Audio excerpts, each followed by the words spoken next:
हमने एक शेर के जरिए हालात बता दिए कि इस वक्त जो हालात हैं, फासले बढ़ चुके हैं, मंजिल दूर है। आपको लगता है जो हम टाइमिंग्स की बात करते हैं कि बड़े और अहम फैसलों में जो टाइम है वो बड़ा इंपॉर्टेंट होता है, अब ये जो सियासी कशीदगी बढ़ती हुई नजर आ रही है, क्या अब भी आप समझते हैं कि अफहाम और तफहीम का कोई ऑप्शन है? देखिए, कोई वक्त भी देर से नहीं होता। अब जब हालात जिस चीज़ के मुतकाजी हो उसके मुताबिक चला जाया जाए तो मेरा ख्याल है वही सबसे बेहतर टाइम होता है। हमने बहुत अपना नुकसान कर लिया, हमने मईशत का भट्टा बिठा लिया, हमने तू तड़ाक और गालम गलोच की सियासत के अंदर बहुत नुकसान कर डाला, पानी बहुत सा बह चुका, सरों से ऊपर भी हो चुका। लेकिन इशू ये है कि वो एहसास वो कब जागेगा, वो जो उम्मीद रखी गई थी खान साहब से और जो लोग कह रहे थे कि शायद कोई पॉजिटिविटी आ जाएगी, उनके नारे, उनके मैनिफेस्टोज, उनके जितने भी नकात थे, लेकिन अफसोस सद अफसोस के वो वक्त भी ज़ाया हुआ और हम मज़ीद गहराइयों में, दलदल में धंसते चले जा रहे हैं। मैंने आपके गुज़िश्ता प्रोग्राम में भी ये अर्ज़ किया था कि तर्ज़ तख़ातुब बिगड़ गया, एक दूसरे को मुखातिब करने का सिलसिला परागंदा हो गया और उसमें हम धंसते ही चले जा रहे हैं।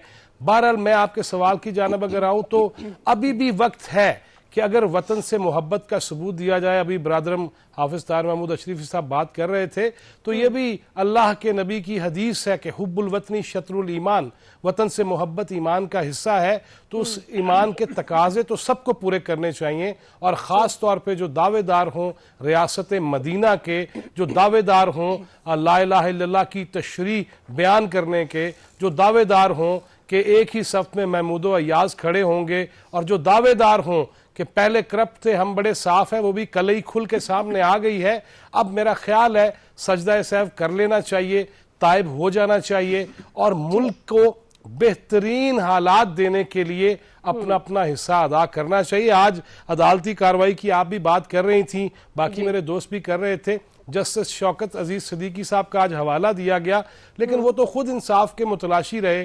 फिर कामरान मुर्तज़ा साहब से ये सवाल भी पूछा गया कि आप ज़ाती हैसियत में हैं या आप हुकूमत का हिस्सा है, तो ज़ाती हैसियत में कैसे हो सकते हैं। मेरा ख्याल है इन तमाम तर चीज़ों को एक साइड पे रख के, और अभी जिस तरह खान साहब फरमा रहे थे कि अगर हम परेड ग्राउंड में भी पहुंच गए तो इस्लामाबाद तो पहुंच गए।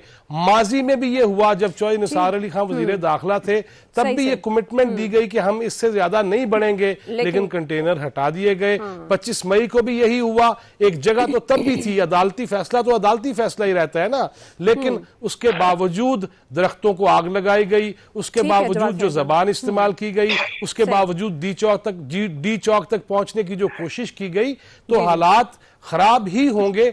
अगर इस मौका पर सियानफ का, अक्लमंदी का, मुल्क से मोहब्बत का और आलमी तनाजुर में हालात को देखने का मौका ज़ाया कर दिया गया तो बहुत ज्यादा नुकसान हो सकता है। और उसी तरफ शायद वो कुव्वतें चाहती हैं जो खान साहब के पीछे हैं कि हालात मजीद खराब हो। अगर उनकी जान को खदशा है तो वो क्यों खतरात में पूरी कौम को डालना चाह रहे हैं। उन्हें पहले भी इतला थी, उन्हें अब भी इतला है, तो लॉन्ग मार्च को खत्म करें, किसी टेबल पे बैठ जाएं। और जिस तरह ताहिर महमूद अशरीफी साहब फरमा रहे थे कि भाई बहुत सारी शख्सियात हैं कदावर, वो उनको इस्तेमाल किया